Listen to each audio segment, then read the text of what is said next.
পানিতে ডুবে আছে ঘরবাড়ি, ভেসে যাওয়া ঠেকাতে আপ্রাণ চেষ্টা চালাচ্ছেন বাসিন্দারা। গত কয়েকদিনে ব্রহ্মপুত্র নদের পানি বেড়ে ভয়াবহ বন্যায় বিপর্যস্ত ভারতের আসাম রাজ্যের ৩০টিরও বেশি জেলা। পানিবন্দী লাখ লাখ মানুষ।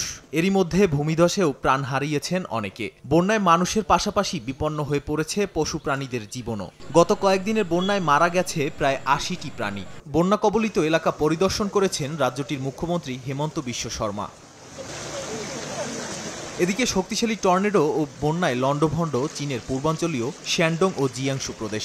উত্তরাঞ্চলীয় হেজে শহরে হতাহত বেশ কয়েকজন। স্থানীয় কর্তৃপক্ষ জানায়, টর্নেডোর আঘাতে বিধ্বস্ত হয়েছে ২৫০০-এরও বেশি স্থাপনা। ক্ষতিগ্রস্তদের উদ্দেশ্যে ত্রাণ সামগ্রী পাঠানো হচ্ছে বলেও তারা জানান। এছাড়াও বন্যা ও ভূমিধসে নাকাল অবস্থা দেশটির বাসিন্দাদের। তবে এরই মধ্যে রাস্তাঘাট ও যোগাযোগ ব্যবস্থা পুনরুদ্ধার করা সম্ভব হয়েছে।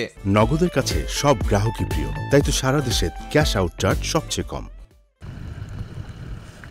অন্যদিকে যুক্তরাষ্ট্রের উইসকনসিন অঙ্গরাজ্যে অবনতি হয়েছে বন্যা পরিস্থিতির। স্থানীয় সময় শুক্রবার সকালে ১০০টিরও বেশি জরুরি ফোন কল পায় কর্তৃপক্ষ। তবে বন্যায় এখনও কোনো ক্ষয়ক্ষতির খবর পাওয়া যায়নি। নাদিম মারজান, সময় সংবাদ।